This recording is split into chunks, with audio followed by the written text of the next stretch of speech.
Hi everyone. In the last video we have discussed about to be the early life of the Gautam Buddha. Now, next part which today we have discussed that is the teachings. अब जो next part हम लोग discuss करने के लिए जा रहे हैं ये है आपका टीचिंग्स. किसके टीचिंग्स? गौतम बुद्धा के टीचिंग्स वगैरह क्या थे न थे. The main principle of the Buddhism are the contained in the four noble truths and the eightfold path. कहते हैं कि अगर हम लोग मेन टीचिंग की बात करते हैं ना तो जो मेन प्रिंसिपल जो था खास करके बुद्धिज्म टीचिंग की तो बात है इसमें, जो मेन प्रिंसिपल था खास करके बुद्धिज्म का वो आपका फोर नोबल ट्रूथ्स और एट फोल्ड पाथ्स के ऊपर भी, पार्ट्स नहीं ये एट फोल्ड पाथ्स के ऊपर भी डिपेंड करता है. ओके, अब आती है बात कि आखिर ये फोर नोबल ट्रूथ्स क्या थे और एट फोल्ड पाथ क्या था. तो कहा जाता है ना कि फोर नोबल ट्रूथ्स के बारे में कि सबसे पहले दिया था कि the world is full of the suffering. ये पूरा का पूरा जो वर्ल्ड है ना आपका सफरिंग से भरा हुआ है. सफरिंग का अर्थ हम लोग जानते हैं, कष्टों से भरा हुआ है. Desire causes the suffering. अब ये सफरिंग है क्यों? इसके पीछे एक ही कारण है, आपकी डिजायर. डिजायर का अर्थ होता है ना इच्छा, आपकी जो महत्वाकांक्षा, आपके मन के अंदर में जो कुछ भी बातें हैं, ये मुझे हो जाए, वो मुझे हो जाए, ऐसा हो जाए, वैसा हो जाए, ये एक डिजायर होती है हमारे. ये सफरिंग के पीछे एक ही कारण है, क्या चीज? ये आपका desire. Suffering can be the end by the overcoming once the desire. कहते हैं अगर आप सफरिंग को हटाना चाहते हो तो इसको क्या करना होगा? डिजायर को आपको पूरा का पूरा ओवरकम करना पड़ेगा, मतलब उसको एकदम से पूरा हटाना पड़ेगा, उसको खत्म कर देना पड़ेगा. Now to end the desire, अगर आपकी डिजायर एंड हो जाती है one must follow the eightfold path. तो एट फोल्ड पाथ को आपको फॉलो करना होगा. होता है कि हम लोग देखते हैं अपने अगल बगल में बहुत सारे बड़े बड़े बिल्डिंग वगैरह कोई बना लेता है, अरे मेरा भी ऐसा होता, काश मेरे पास भी इतने सारी गाड़ी वगैरह होती है, नहीं है? तो अब उसके पीछे हम लग जाएंगे तो मेरे पीछे क्या होगा, हमको क्या होगा? तो वो पाने के लिए मेरे पास में उतना पैसे वगैरह नहीं है, कुछ ऐसे काम वगैरह नहीं, हम क्या करेंगे? चोरी करेंगे, डाका डालेंगे, पकड़ाएंगे तो जेल में जाएंगे, है या नहीं है? ऐसा हुआ क्यों? इसके पीछे एक ही कारण था, मेरी डिजायर थी, मैं भी वैसा करना चाहता था, मैं भी वैसा बनना चाहता था. अगर ये सब चीजें ना हो तो मनुष्य हमेशा क्या रहता है ना, शांति में रहता है, जितना रहता है उसी में उसको सुख मिलता है. तो गौतम बुद्ध ने भी यही चीज कहा कि अगर आपके मन में सफरिंग, अगर आपको सफरिंग हो रही है तो इसके पीछे क्या आपकी डिजायर है, आप उस डिजायर को खत्म करो. जब डिजायर खत्म हो जाती है तो आपको एट फोल्ड पाथ आपको मानना पड़ेगा. और ये एट फोल्ड पाथ के बारे में इन्होंने क्या क्या कहा था? सबसे पहले राइट थॉट, आपकी थॉट सही होना चाहिए. राइट बिलीफ, आपका बिलीफ सही होना चाहिए. राइट स्पीच, आप जो बोल रहे हो वो सही होना चाहिए. राइट एक्शन, आपका एक्शन सही होना चाहिए. Right means of the livelihood, जैसे जिंदगी आप जियो वो सही होना चाहिए. राइट एफर्ट, आप एफर्ट सही लगाइए. राइट मेमोरी, आपकी मेमोरी सही होनी चाहिए. और राइट द मेडिटेशन, और आपके लिए मेडिटेशन भी सही होना चाहिए. क्या ये सब सारी चीजों को हम लोग आजकल फॉलो करते हैं? कभी नहीं. आजकल तो थॉट सभी का एक तरह से राइट रहता नहीं है. बिलीफ की तो बातें छोड़ देते हैं, आजकल तो अपने बच्चों पर में पिताओं का और पिताओं पर में बच्चों का कोई ऐसा बिलीफ ही नहीं रह जाता है. अपने बच्चों पर में भी, अगर किसी के ऊपर में भी, हमने एक एग्जांपल सीधा सा बताया इसमें. स्पीच की बात है, पता नहीं सुबह से लेकर के शाम तक, रात तक हम लोग कितने झूठ वगैरह बोलते रहते हैं, है नहीं है? तो ये तब तक हम लोग इस सफरिंग से मतलब बाहर नहीं आ पाएंगे जब तक इन सारे चीजों को हम लोग छोड़ न दे. सही चीज क्या है आपको ये एट फोल्ड पाथ ही समझा सकता है. अगर आपके पास में एट फोल्ड पाथ को फॉलो करने की शक्ति है, एनर्जी है, तो आपके जैसा बड़ा इस वर्ल्ड के अंदर में कोई नहीं हो सकता, ऐसा बताया जाता है. तो हमने सिंपल सा कुछ एग्जांपल वगैरह देकर के समझा कि हम लोग आजकल ऐसे नहीं कर रहे, इसलिए हम लोग को इतनी सफरिंग है. अगर हम लोग इस चीज को सही से फॉलो करें तो शायद हम लोग भी अच्छे तरीके से रह सकते हैं. नो तो Buddha believe that the eightfold path led to be the person to be the middle path. कहते कि बुद्धा ने बिलीव क्या किया था कि अगर ये एट फोल्ड पाथ जो है ना, कोई भी पर्सन अगर लीड करता है ना तो उसको एक तरह से मिडिल पाथ कहा गया. That is the balance life और लाइफ मॉडरेशन. कहते हैं कि ये एक तरह से बैलेंस होता है हमारी लाइफ का और एक तरह से लाइफ मॉडरेशन का. ये चीज हम लोग के लिए बैलेंस के रूप में काम करता है. So he said that a person should neither live in a great luxury nor should be give up the everything and therefore के सफर. कहते हैं कि एक आदमी, इनके द्वारा अगर हम लोग बात सुने, ये जो इनका जो कहना हुआ था कि एक पर्सन जो है ना वो कभी उस तरह से ग्रेट लग्जरी में ना रहे, और ना कि वो सारा का सारा चीज अपना सभी को दे दे और सफर करे। Such balance in the life would help the individual, यही एक बैलेंस जो है ना वो लाइफ का एक तरह से इंडिविजुअल को क्या करते हैं, हेल्प करता है to attain the moksha and the nirvana. किसको पाने के लिए, तो मोक्ष को पाने के लिए और निर्वाणा को पाने के लिए। तो मोक्ष और निर्वाणा किसको कहा जाता है, हम लोग बढ़िया से इस पॉइंट को भी आगे डिस्कस करते हैं। ओके ओके, तो Buddha did not approve the rituals and the sacrifices. कहते हैं कि बुद्धा जो थे ना वो ना रिचुअल्स को मानते थे ना एनिमल सैक्रिफाइसेस वगैरह को मानते थे।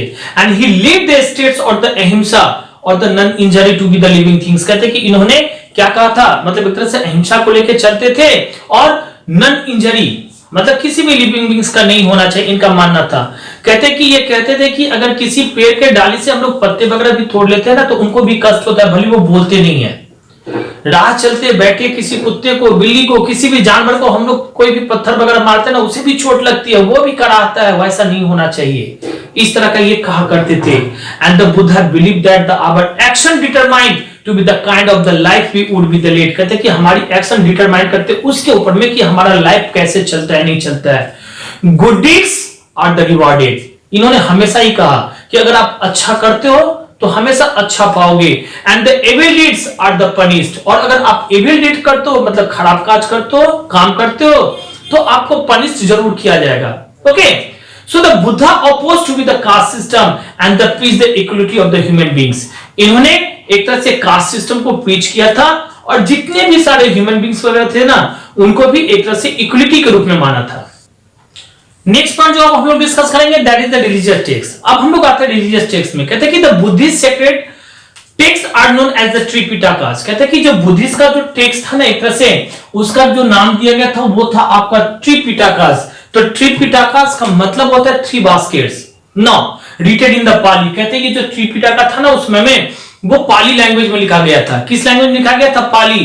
And the Tripitaka contains the teachings of the Buddha. कहते हैं कि इसी त्रिपिटकास में बुद्धा के जितने भी सारे मतलब टीचिंग्स वगैरह थे ना उन सारे चीजों को उसमें एक तरह से रखा गया था। एंड द जटाका टेक्स्ट जिसके बारे में हम लोग बात करते हैं ना, these are the stories about to be the previous birth of the Buddha. कहते हैं कि उस बुक में ना खास करके जटाका में अगर जटाका टेल्स की बात करते हैं तो इनमें इनके बारे में ना प्रीवियस बर्थ के बारे में भी बताया गया था कि आखिर वो क्या थे ना थे। And they form an important part of the Buddhist literature. और इससे ही क्या बना था, तो एक तरह से आपका बुद्धिस्ट लिटरेचर का जो था ना अलग सा फॉर्म पार्ट बना था।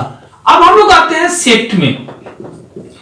ये सेक्ट क्या था इसके बारे में जानते हैं। कहते हैं कि in the first century CE Buddhism split to be the two sects. ये दो पार्ट में जो था ना बुद्धिज्म वो एक तरह से सेक्ट में चेंज हो चुका था। एक था आपका हिनायना और दूसरा जो था आपका महायाना। सबसे पहले हम लोग आते हैं बात हिनायना और सेकेंड जो था ना वो ये आपका बना था महायाना। ये दो तरह का जो था ना सेक्ट उस समय में एक तरह से बनाया गया था। And the follower of the Hinayana. कहते हैं कि जो हिनायना के फॉलोवर थे ना Buddhism respect to the Buddha as a preacher. वो लोग ना बुद्धा को रिस्पेक्ट करते थे एज अ प्रीचर के रूप में वो लोग जानते थे। लेकिन वहीं पर अगर हम लोग महायाना की बात करते हैं तो Mahayana Buddhism worship the Buddha as a god. वो लोग बुद्धा को एक तरह से ना गॉड की तरह मानते थे। अब ये तो पॉइंट हम लोगों ने समझ लिया। अब आती है बात स्प्रीड का कि आखिर ये बुद्धिज्म रिलीजन जो था ना वो कहां से कहां तक स्प्रीड हुए, कौन कौन इनको लेकर के कैसे कैसे आगे बढ़े। कहते हैं कि there were the many causes for the spread of the Buddhism. बहुत सारा ऐसा कॉज था बुद्धिज्म को स्प्रीड होने का। And they were as a follows. कुछ के पॉइंट्स वगैरह यहां पर हम डिस्कस कर रहे हैं। सबसे पहले पॉइंट हमारा दिया हुआ सिंप्लिसिटी का। सिंप्लिसिटी का मतलब क्या था, the Buddha rejected the elaborated to be the rituals and the sacrifices. जितने सारे रिचुअल सैक्रिफाइसेस था ना सब चीज को उन्होंने बंद कर दिया, मतलब माना ही नहीं। And it was therefore. उसके बाद में क्या होता है, तो easier for the people to follow his teaching. कहते हैं कि उनके टीचिंग को फॉलो करना जो था ना वो सबों के लिए एक तरह से इजीएस्ट हो जाता था। इनका कहना था कि मेरे धर्म में अगर आओगे तो किसी को भी इतना बड़ा सा पूजा पाठ करने का, दान देने का, सेक्रीफाइस करने का कोई काम वगैरह नहीं है। आप गॉड को वैसे मन से मानो, वही आपको उस तरह से मतलब सेवा करने का मौका आपको देगा, आपको ऊपर में वो ब्लेसिंग करेगा। ऐसा इनका मानना था। सेकेंड पॉइंट फर्स्ट पॉइंट तो होगी सिंप्लिसिटी की, जो कि हर एक कॉमन पीपल के लिए ये अच्छा लगा सबको, इसलिए वो लोग क्या हुए तो बुद्धिज्म में चले गए, इस रिलीजन को अप्लाई करने लगे। सेकेंड पॉइंट लैंग्वेज का, कहते हैं कि the Buddha preach in the Pali and which was the language of the common people. Buddha जो थे वो प्रीच करते थे पाली लैंग्वेज में, जो कि कॉमन लैंग्वेज का, कॉमन मैन का उस समय में जो वो था वो एक तरह से प्रीचिंग लैंग्वेज ये था, मतलब बोलने का लैंग्वेज था, वो लोग वही लैंग्वेज समझते थे। समझ गए कि नहीं? तो ये एक तरह से कॉमन लैंग्वेज माना गया था कॉमन पीपल के लिए, वहां का सारे पीपल यही लैंग्वेज ही बोलते थे। कौन सा लैंग्वेज? तो पाली लैंग्वेज, जिसके बारे में हमने कहा। So this led a large number of the people to be understand and the embrace the Buddhism। और ये एक तरह से क्या हुआ ना, वो लैंग्वेज उन लोगों को समझ में आया और इसलिए उन लोगों ने क्या किया तो बुद्धिज्म को एक तरह से embrace कर लिया, मतलब उसको लगा लिया, गले लगा लिया, वो धर्म अप्लाई कर लिया। लैंग्वेज के बाद में आती है rejection of the caste system. Caste system को रिजेक्ट करने का, Buddha rejected the caste system. Buddha ने क्या किया था एक तरह से तो कास्ट सिस्टम को एक तरह से रिजेक्ट कर दिए थे। जैसे कि हम लोगों ने हिंदू रिलीजन में समझा था, हिंदू रिलीजन में पढ़ा था कि उस समय कास्ट सिस्टम को 4 पार्ट्स में डिवाइड किए गए थे, जिसमें ब्राह्मण, क्षत्रिय, वैश्य, शूद्र हुआ करता था। ब्राह्मण सबसे ऊंचे पर हुआ करते थे, शूद्र सबसे नीचे पे। तो उनका लाइफ स्टाइल क्या था, कोई उनको एक तरह से जगह में रहने नहीं दिया जाता था। तो ऐसे में क्या हुआ, ये बुद्धा जो थे वो रिजेक्ट कर दिए थे कास्ट सिस्टम को।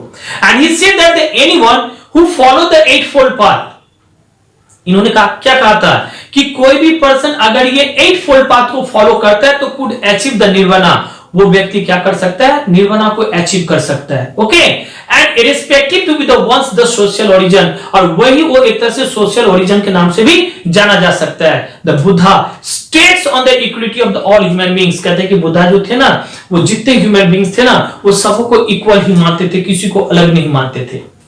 इसके बाद में आपका संघा दिया गया है कि द संघा was established by the Buddha, ये जो संघा था वो बुद्धा के द्वारा एस्टैब्लिश किए जाते थे।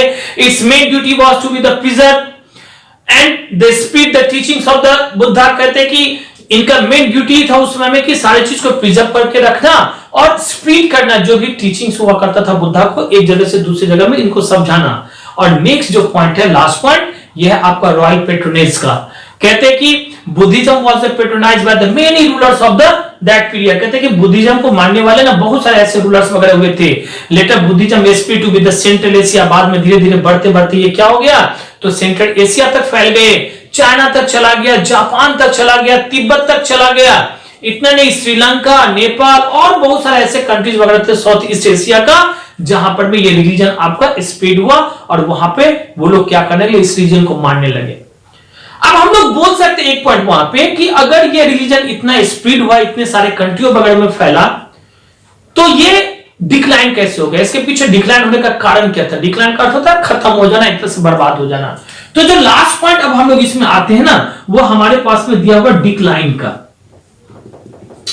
ये डिक्लाइन कैसे हो गया, ये चीज हम लोग को समझना है। कहते हैं कि some of the factors were the responsible for the decline of the Buddhism, कहते हैं कि बुद्धिज्म को एक तरह से डिक्लाइन होने के पीछे ना बहुत कुछ ऐसे फैक्टर थे, जिसमें सबसे पहला जो पॉइंट था वो था loss of the royal patronage.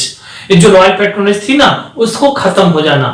Second दिया था कि शंकराचार्य रिफॉर्म मूवमेंट, उस समय में शंकराचार्य का भी रिफॉर्म मूवमेंट स्टार्ट हुआ था, and that enabled the Hinduism to be the regain its earlier position। उस समय में फिर से क्या हुआ, जो हिंदुइज्म था ना एक तरह से वो फिर से रिगेन करती है और वो अपना ओरिजिनल पोजीशन में चले आते हैं, अपना ओरिजिनल जो उनका पोजीशन था अर्लियर पोजीशन उसमें चले आते हैं। And the last point has been given that they split in Buddhism, बाद में जाकर के बुद्धिज्म में क्या हुआ, एक तरह से बिखराव होने लगे, स्प्लिट होने लगा। ये सारे के सारे पॉइंट्स वगैरह आपके डिक्लाइन के दिए गए।